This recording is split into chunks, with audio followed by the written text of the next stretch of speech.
So yung what's up mga kadads, no? Ayun, papunta tayo ngayon sa Nabotas. Samahan natin si Erpat mag-ayos ng fishery niya, no? Yung fishery na tinatawag, yung fishery card nila na ano, yung about sa mga namamalakaya, no? Mga nagbabangka. Kung sa aming mga sasakyan at grab driver, merong din license, no? So para mag-drive, no? So sila rin kahit tawag sila or piloto pa ng bangka, pinapakuha sila para syempre para legal, no? Kumbaga diyan sa karagatan, meron din ano diyan, meron din legal na tinatawag na pamamalakaya, no? Para kung sakaling may hulihan, may ano yung pa yung mga bangka doon, yung mga nanguhuli, Coast Guard, ay mga Coast Guard, Maritime, ano, Dipar, ay mga nanguhuli kasi mga walang mga lisensya, mga illegal na naglalabas ng bangka tapos nanguhuli sa karagatan natin. So yun, naghigpit na sila na. Kung dati wala namang mga ganyan-ganyan, malaya kasi bakit? Wala naman nagmay-ari ng karagatan kundi isa lang, di ba? Panginoon lang ang may-ari niyan. So lahat pwede. Lahat pwede mamalakaya, mangisda, lahat pwede. Kaya walang pinagbabawal, walang ano. Nga lang, sa sobrang tindi na ng mga pangangailangan ng tao, ng Pilipino, ng bawat, kahit anong bansa naman, yun, nakaugalian natin ano, no, yung manira ng karagatan, no, like yung mga gumagamit ng dinamita, no. Kaya isa na rin sa inyo. Kaya siguro naghigpit na rin yung ano, siguro yung mga nanguhuli talaga. So kailangan na talaga ng tinatawag na fishery card, no, yung license nila, no. So ayun, re-renew natin yun. Re-renew ni Erpat ngayon yung fishery niya kasi tumawag si mama kagabi. Kailangan daw 9. Nandun na kasi 9 to 12 yun para pumila, no, para ayusin. So yun, sakto lang din naman yung uwi natin sa Nabotas kasi doon tayo mamimili ng ano natin, no, ng gagamitin natin sa paninda, tapang kabayo, no. Doon tayo mamimili. Mamili na rin tayo doon, tapos daan tayo Balintawak. Lahat na bilhin na natin para makapag-start na tayo. Baka dapat bukas ako mag-start Wednesday kaso birthday man pala ni Briel, no. So may konting kainan kaya siguro sana Thursday na. Para ano rin, maplansya rin lahat ng mga kailangan, lahat na ayusin, maging okay na para pag nag-open, maganda yung open natin tsaka start natin, no. Maliwanag na maliwanag yung makikita sa atin, malinis. Mahirap mag-open ng wala, kulang-kulang, kailangan kompleto. So yun, dito na kami sa Acacia, no. Papunta na kaming Nabotas. So dito na lang, kita kits, tumatawag na si Ermat, to. Ayun, tumatawag na, oh. Lona, Bangis, okay. Let's go, ingat sa lahat. So yun, dito na tayo sa Tansa Nabotas, no, sa lugar natin, no. So bilisan lang natin para makaabol si Erpat doon sa ano, sa Nabotas City Hall, no. Kuha ng fishery, no. Let's go. Dito na tayo sa aming Skinita. Skinita rin to, Skinita. Parang sa amin din sa Pius. Let's go. Nga lang dito malinis konti. Walang ganong tae na aso. Let's go.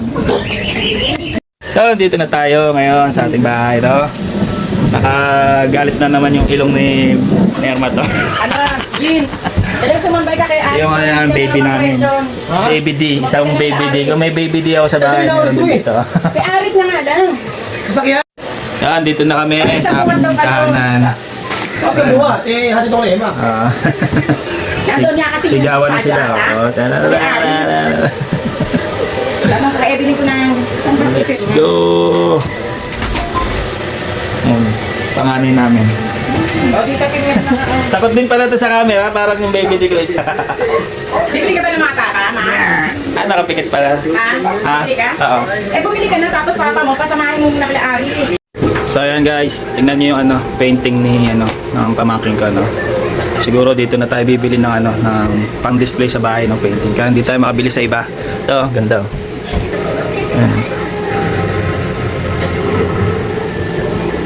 Title niya is The Man That Can Be Moved. Ito naman isa. Ito naman is Fracture Identity, made by John Kenneth Raimundo. Ganda, no? Next time, tayo naman gagawin niya. Good job. Dito nga tayo sa ano ngayon, no? Tawagin na bahayan, Fishport, no? Dito tayo sa Masikip, oh. Ano? Yung mga isda nila, oh. Mura dyan, mura, oh. Mura rin dito, oh. Dyan yun, oh. Fishport, bayan, dito sa Malabon. Maya try natin pumunta dyan. Bili tayo kung ano mabibili natin. Yan, oh. Punta muna tayo sa ano, sa convention center ng ano, sa Sipor, no? Ano, tulay ng bayan kung tawagin, Malabon bayan.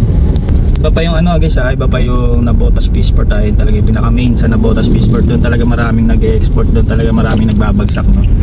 So malaki rin yun yung Nabotas Fishport. So dito yung pangalawa sa Malabon Bayan Fishport. So ayun, ayan na lang ulit, let's go. Ayan, so nandito na tayo ngayon sa convention, no? Convention center ng ano, no? C4, no? Ayan. Si Erpat, to. O sa Ayuda agad, Ayuda. So samahan natin siya ngayon. Nandito na yung mga pinsan niya, yung mga kasama niya sa bangka, no? So let's go. Ayan, balik tayo. Ayan, dito na kami, no, sa convention center, no? Ang dami nila, oh. Haba ng pila. Ayun, yung si Erpat. Yung mga pinsan niya. Naka-yellow na sombrero. Papa. Ate Kainer. Dami, oh. Ayan. Ito na pala yung convention, no?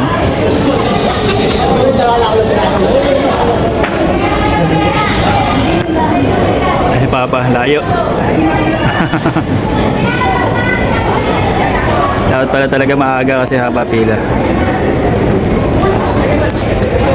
Mahirap pa naman dito yung ano, yung pila tapos ganyan kahaba, tapos iilan lang yung nag-aasikaso. Ayun, no? Iilan lang nag-aasikaso. Ang lawak ng convention center, ang lawak, oh. Sobrang lawak. Ayun, no? Hindi na lang dinamihan yung mga nag-aasikaso, yung mga ano, yung mga mag-i-interview, mag-ahawak sa kanila, magpaparenyo para matulin, para mabilis, para hindi kain ng oras. So ayun, dami niya, no? So maghihintay sila ng ilang minuto. So okay lang naman, ganun naman talaga dito sa bansa natin, no, sa Pilipinas. Talagang ano, ayun nga, ganun talaga dito sa bansa natin, no? Talagang alam mo na pahirapan dito sa bansa natin, walang madali dito, halos lahat naman walang madali. So kung gusto mo magkapera, gusto mo kumita, lahat paghihirapan mo. Ganito rin naman dito, so ayuda, so blessing, so paghirapan mo rin. Ang pila, pero kung tutusin pwede naman pabilisin to kasi imagine mo ang lawak ng convention center, ang daming pupunta. Siyempre may mga kanya-kanya na gagawin niya, may mga iba-iba pang mga asikasuhin, mga pamilya nila, no? Magluluto pa sila, mga ganun. Pero hindi pa sila ghihintay. Pero kung ito, marami dito nag-aasikaso sa mag-interview sa kanila at mag-aayos ng papilihan. Mabilis lang to. Siguro kahit mga 15 table na mag-aasikaso, siguro saglitan lang. Pero ganun pa man, okay lang. Dito na tayo. Tiis na lang mga tsaka-tsaga. Ayan, yan sila. So hintay lang natin dito siguro mga 30 minutes lang to, then diretso na tayo sa ano, no? Bili na rin tayo ng gagamitin natin sa pagluto. Saka mamimili tayo sa ano, yung Wonderway, mamimili tayo ng sabon. Yan. Then diretso uwi na tayo para ayusin naman yung ano natin, yung pwesto, no? So yun lang. Ingat sa lahat. Let's go.